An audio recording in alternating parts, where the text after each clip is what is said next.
नई कहानी अनजान राहों की ओर। मेरा नाम संजना है। शादी के जोड़े में मैं बहुत सुंदर लग रही थी, लेकिन उस रात मेरी यह सुंदरता किसी काम नहीं आई। भारी लहंगे में भागती हुई मैं बस यही सोच रही थी कि अगर मेरे कदम रुके तो सब कुछ खत्म हो जाएगा। यह मेरी पूरी जिंदगी का सवाल था। भागते भागते मैं रेलवे स्टेशन पहुंची, जहां कुछ राहत महसूस हुई, क्योंकि मैं बहुत से लोगों की नजरों से बचकर आई थी। अगर मैं पकड़ी जाती तो मेरा अंजाम बुरा होता। इसलिए मैं मन ही मन भगवान से प्रार्थना कर रही थी कि मेरे कदम न रुकें और मेरा मकसद पूरा हो जाए। लेकिन वक्त कम था। मुझे जल्द से जल्द ट्रेन पकड़नी थी, जो जयपुर स्टेशन से दिल्ली जाने वाली थी। वह प्लेटफॉर्म नंबर 14 पर आने वाली थी और मुझे जल्दी से वहां पहुंचना था। मैं सीढ़ियों की ओर बढ़ ही रही थी कि अचानक मेरे कदम रुक गए। मेरी नजर सीढ़ियों पर पड़ी और जैसे ही मैंने गौर से देखा, मेरे पैरों तले जमीन खिसक गई। कुछ साल पहले, साल 2011 की बात है, जब मैं पहली बार इस अनजान शहर जयपुर आई थी। ये मेरे सपनों का शहर नहीं था, बल्कि मेरी मजबूरियों ने मुझे यहाँ पहुंचा दिया था। इससे पहले मेरी जिंदगी बेहद सादा थी। मुझे पढ़ने का बहुत शौक था, लेकिन हालात ने मुझे कहीं और धकेल दिया। मेरे पापा का देहांत बचपन में ही हो गया था, और मेरी माँ सरिता देवी ने ही मुझे और मेरे भाई रवि को पाल पोस कर बड़ा किया था। माँ बहुत मेहनती थीं। मैं स्कूल से लौटती तो वह मेरे लिए खाना तैयार रखतीं और घर के सारे काम भी खुद करतीं। उनका खाना मुझे बहुत पसंद था और पड़ोसी भी उनकी तारीफ किया करते थे। हमारे कई रिश्तेदार थे, लेकिन हमारे शहर कोटा में सिर्फ मेरी बुआ शारदा रहा करती थीं। मैं उनसे बहुत प्यार करती थी और अक्सर उनके घर जाया करती थी। माँ के रहते हुए जिंदगी बहुत अच्छी थी। माँ की बीमारी और हमारी मजबूरियां, लेकिन फिर माँ की तबीयत बिगड़ने लगी। वह अक्सर पेट दर्द की शिकायत करती थीं, लेकिन डॉक्टर के पास जाने से कतराती थीं। वह पेन किलर खाकर सो जातीं और कुछ दिनों के लिए ठीक हो जातीं। हमें अंदाजा ही नहीं था कि अंदर ही अंदर उनके शरीर में कोई गंभीर बीमारी पनप रही थी। एक रात माँ का दर्द असहनीय हो गया। वह तड़प रही थीं और रवि उन्हें डॉक्टर के पास ले जाने के लिए तैयार हो गया। लेकिन आधी रात को कोई भी डॉक्टर उपलब्ध नहीं था। मजबूरी में हम उन्हें अस्पताल ले गए, लेकिन तब तक बहुत देर हो चुकी थी। रिपोर्ट्स से पता चला कि उनके पित्ते में पथरी थी, जिसने जहर पूरे शरीर में फैला दिया था। डॉक्टरों ने उन्हें बचाने की पूरी कोशिश की, लेकिन माँ हमें छोड़कर चली गईं। उस दिन मैं और रवि अनाथ हो गए। भाई ने अपने आंसू पी लिए, लेकिन मैं रोते रोते बेसुध हो गई। माँ के बिना घर सूना लगने लगा। रवि ने मुझसे वादा किया था कि वह हमेशा मेरा ख्याल रखेगा, लेकिन कुछ ही महीनों बाद हालात बदलने लगे। भैया की शादी और मेरी नई मुश्किलें। कुछ समय बाद लोगों ने रवि को शादी करने की सलाह दी। उसने बताया कि वह सोनाली नाम की लड़की को पसंद करता है। मैं रिश्ते की बात करने उनके घर गई और जल्दी ही उनकी शादी तय हो गई। शादी धूमधाम से हुई, लेकिन मां की कमी बहुत महसूस हुई। मुझे लगा कि अब भाभी आ गई हैं तो मेरा अकेलापन दूर हो जाएगा। शुरुआत में सब ठीक था, लेकिन फिर धीरे धीरे भाभी का व्यवहार बदलने लगा। अब घर के सारे काम मुझ पर आ गए। भाभी सारा दिन टीवी देखती या रवि के साथ बाहर घूमने चली जाती। जब वे दोनों बाहर होते तो मैं उनके लिए खाना बना देती, लेकिन वे बाहर ही खाना खाकर आते और मेरा बनाया खाना बेकार चलाता।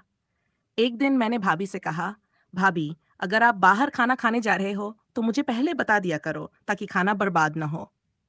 मेरी ये बात सुनकर भाभी को बहुत गुस्सा आ गया। उन्होंने इसे बड़ा चढ़ाकर भैया को बताया और कहा, तुम्हारी बहन मुझ पर हुक्म चलाने लगी है। रवि ने भी मेरी कोई बात नहीं सुनी। अब वह मुझसे पहले जैसा प्यार नहीं करता था। धीरे धीरे मुझे एहसास होने लगा कि भाभी मेरे खिलाफ उसे भड़का रही हैं।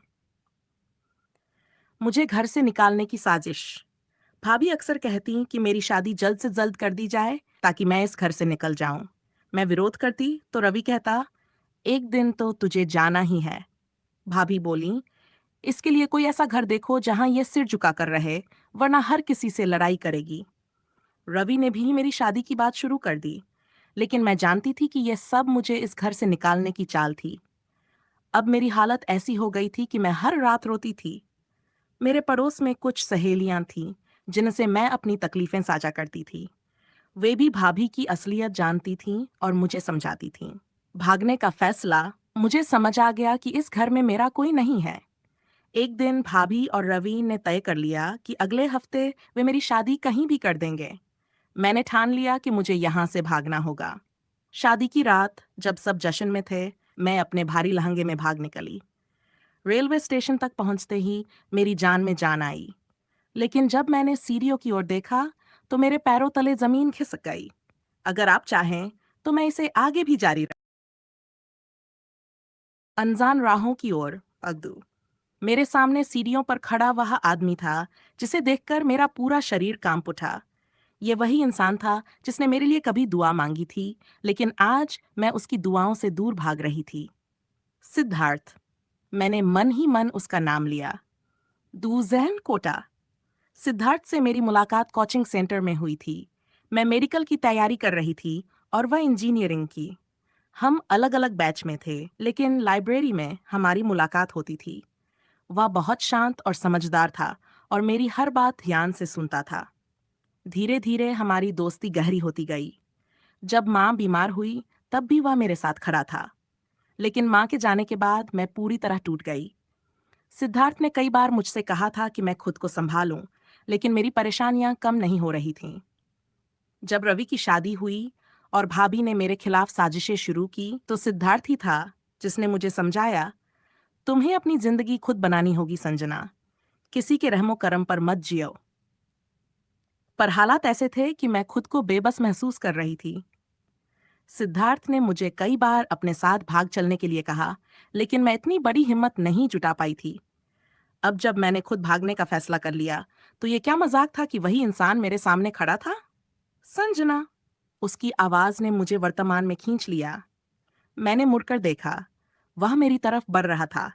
उसकी आंखों में कई सवाल थे और मैं उन सवालों से बचना चाहती थी। तुम यहाँ क्या कर रही हो?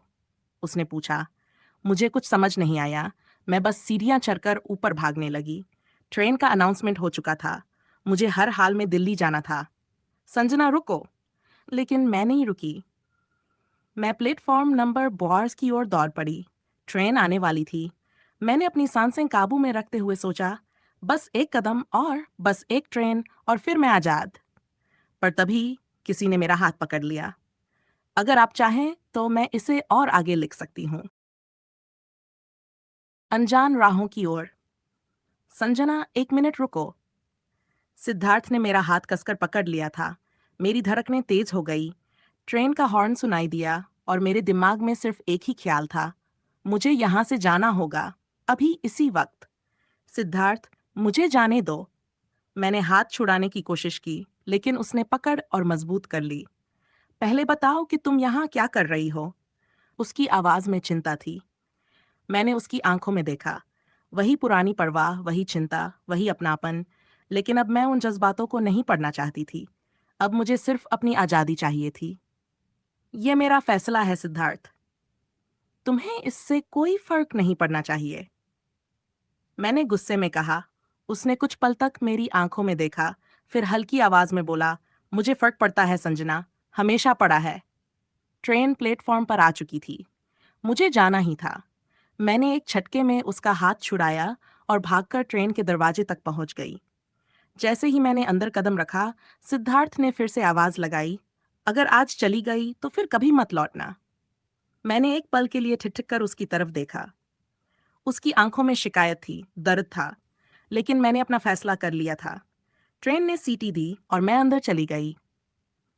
क्या यह सच में मेरी आजादी की शुरुआत थी? अगर आप चाहें तो इस अनजान राहों की ओर ट्रेन की खिड़की से बाहर देखते हुए मैं सोचने लगी, क्या सच में ये मेरी आजादी की शुरुआत थी या सिर्फ एक नई उलझन? सिद्धार्थ के शब्द अभी भी कानों में गूंज रहे थे। अगर आज चली गई तो फिर कभी मत लौटना। दिल की गहराइयों में कहीं कुछ टूटा था, लेकिन मैं पीछे मुड़कर नहीं देख सकती थी। अब आगे बढ़ना ही मेरी नियति थी। नई शुरुआत या भटकाव? ट्रेन धीरे धीरे शहर की सीमा से बाहर निकल रही थी। मैं अपने हाथ में टिकट को देख रही थी। एक अजनबी सफर, एक अजनबी शहर और शायद एक नई पहचान। मैंने अपनी आंखें बंद कर लीं और मन ही मन खुद से कहा, अब संजना को कोई नहीं पहचानेगा। अब मैं सिर्फ एक लड़की हूं जो अपनी जिंदगी के मायने ढूंढने निकली है। लेकिन सच में क्या मैं खुद को धोखा दे रही थी?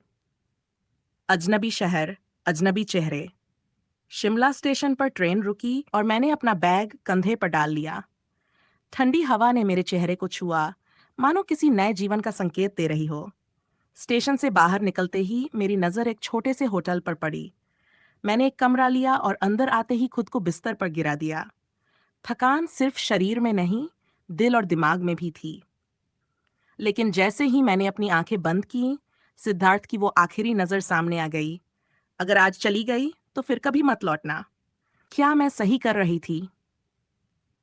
अगर आपको ये पसंद, अनजान राहों की ओर। रात के अंधेरे में होटल के छोटे से कमरे की खिड़की से बाहर देखती रही। शिमला की ठंडी हवा मुझे छू रही थी, लेकिन मन के भीतर एक अजीब सी बेचैनी थी। क्या मैंने सही किया? क्या सिद्धार्थ की बात मान लेती तो अच्छा होता? लेकिन नहीं, मैंने वही किया जो मुझे सही लगा। नई सुबह, नई पहचान। सुबह जब सूरज की हल्की किरणें कमरे में आईं, तो मैंने खुद से कहा, यह एक नई शुरुआत है। मैंने अपना बैग खोला और एक सादा सूट निकाला। आईने में खुद को देखा। अब मैं संजना नहीं थी। मैं सिर्फ एक मुसाफिर थी जो खुद को खोजने निकली थी। मैंने अपने बाल खुला छोड़ दिया और बिना मेकअप के बाहर निकल पड़ी। शहर की अनजान गलियां। होटल से बाहर निकलते ही ठंडी हवा ने फिर से मेरा स्वागत किया।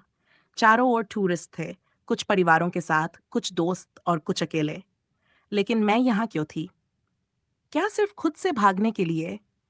मैंने एक चाय की दुकान देखी और वहां जाकर बैठ गई। सामने बैठा एक आदमी मेरी ओर देख रहा था। आप यहाँ नहीं हैं? उसने पूछा। मैंने हल्की मुस्कान दी, लेकिन कुछ जवाब नहीं दिया। मैंने आपको कल स्टेशन पर देखा था। आप कहीं से भागकर आई हैं? उसकी बात सुनकर मेरे हाथ कांप गए। क्या मेरी पहचान अब भी खतरे में थी? अब आगे क्या होगा? क्या संजना पकड़ी जाएगी या उसे कोई नया रास्ता मिलेगा? अनजान राहों की ओर। उस अनजान आदमी की नजरें मुझ पर टिकी थीं। उसके सवाल ने मेरे दिल की धड़कनें तेज कर दीं। मैं मैं बस घूमने आई हूं, मैंने संभलते हुए कहा। वह मुस्कुराया, लेकिन उसकी आंखों में अजीब सी जिज्ञासा थी। क्या वह मुझ पर शक कर रहा था? रहस्य गहराता जा रहा था। चाय की दुकान से निकलते वक्त भी मुझे महसूस हो रहा था कि कोई मुझे देख रहा है। मैंने पलटकर देखा, लेकिन कोई नहीं था। क्या ये मेरा वहम था, या सच में कोई मेरा पीछा कर रहा था? नए रास्ते, नए लोग। मैं शिमला की उन गलियों में घूमने लगी जहां कम ही लोग आते थे। पहाड़ों की ठंडी हवा मेरे चेहरे को छू रही थी, लेकिन मन में एक डर समाया था। अचानक मुझे एक पुराना किताबों की दुकान दिखा। वहां एक बुजुर्ग बैठा था जो शांत नजरों से मुझे देख रहा था। क्या आप कुछ खास ढूंढ रही हैं? उसने पूछा। मुझे खुद नहीं पता था कि मैं क्या ढूंढ रही थी। शायद एक जवाब, एक नई पहचान, या बस एक छिपने की जगह।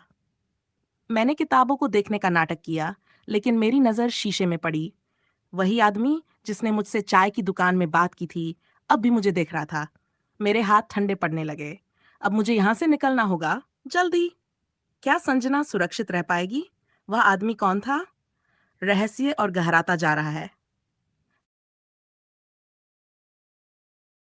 अनजान राहों की ओर। मेरी सांसें तेज हो गई थीं। मैं जानती थी कि अगर मैंने कोई भी गलत कदम उठाया तो सब कुछ खत्म हो सकता है। वही आदमी फिर से। मैंने किताबों की दुकान में खुद को सामान्य दिखाने की कोशिश की, लेकिन मन में सवाल उमड़ रहे थे। कौन था वो?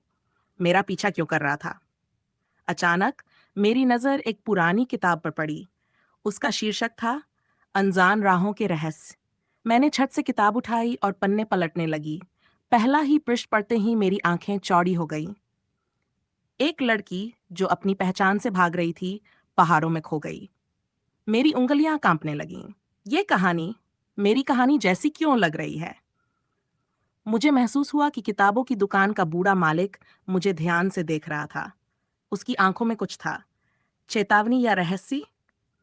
इसे अपने पास रख लो, उसने धीमी आवाज में कहा। तुम्हें इसकी जरूरत पड़ेगी। पर क्यों? मैंने पूछा। उसने कोई जवाब नहीं दिया, बस धीरे से मुस्कुराया और खिड़की की ओर इशारा किया।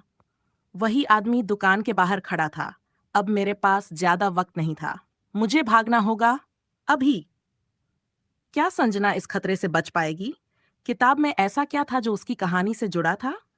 सच और रहस्य के बीच की दीवारें अब गिरने लगी थी।